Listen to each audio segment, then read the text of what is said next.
Hello everyone, today is gear day. I know a lot of you are just starting out on snow kiting and you might be curious what I use. You can use whatever kind of gear you want, but I think it's important that you feel really safe on the snow and ice.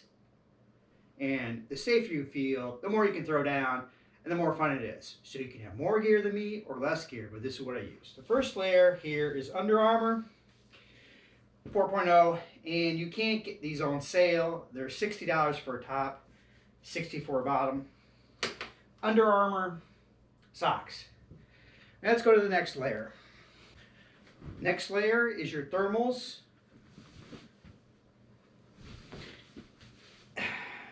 These are your sweatpants, thermal layers, whatever you want. I use a fleece on the top, sweatpants on the bottom. And of course you have to make sure that they still keep you warm when they're drenched with water. So these are about $20, $30 a piece. And that's what keeps you warm. Next up is the shell. This is my top shell. This is a Charles River Apparel $15 windbreaker. The bottom,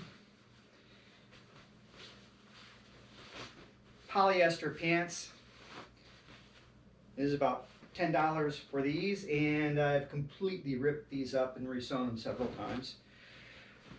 This you need to keep the wet out of your body.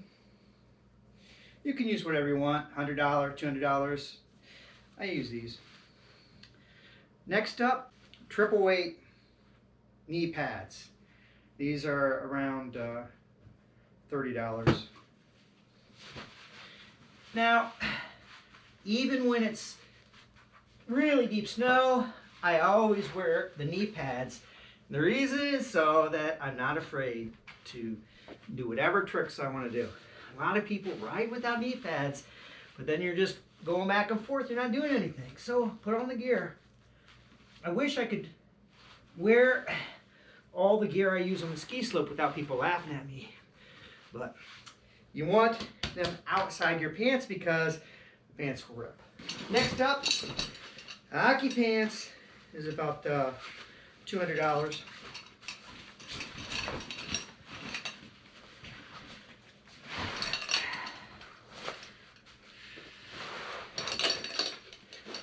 This is for your hip protection. Now I have these. These go under your pants. These are fine too, but I almost always wear the hockey pants because they give you more protection. And the more protection, the more you throw down. Oh God. Now it's getting warm. I should have shot this video outside. Next up is the top.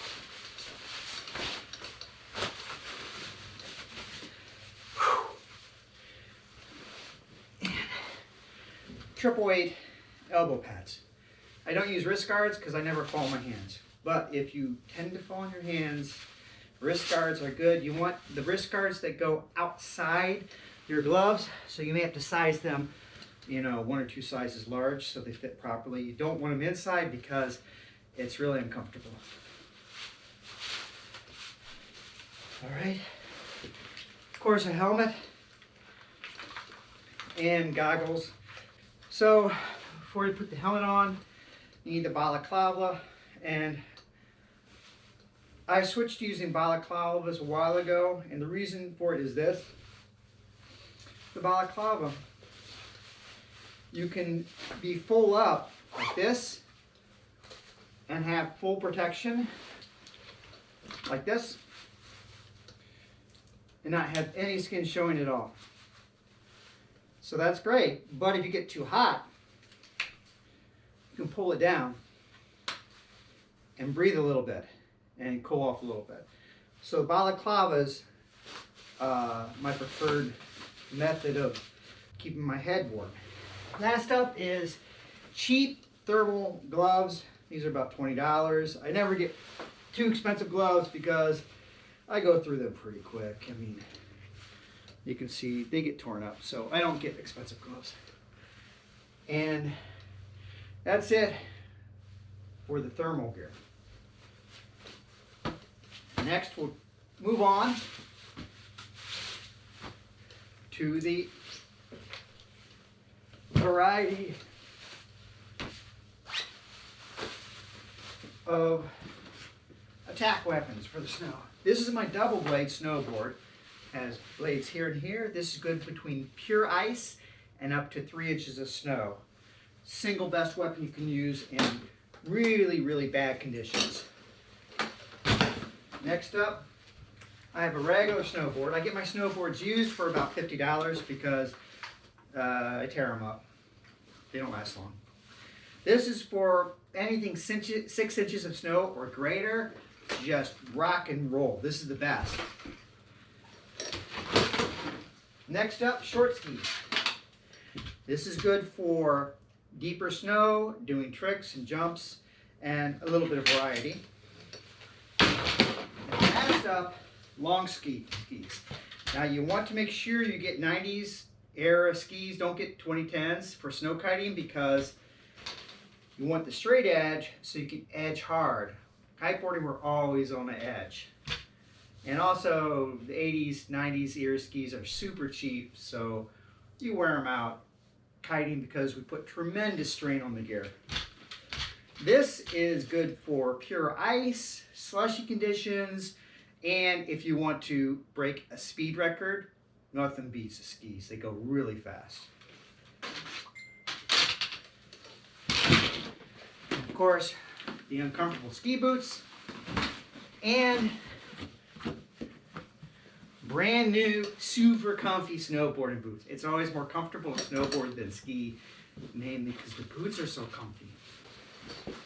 And the last thing for my setup is my ice screw. I only need my ice screw when it's pure ice and I need something to hold everything down. That's my setup, and I hope that you were inspired by it and go out and snow kite yourself. It's a blast.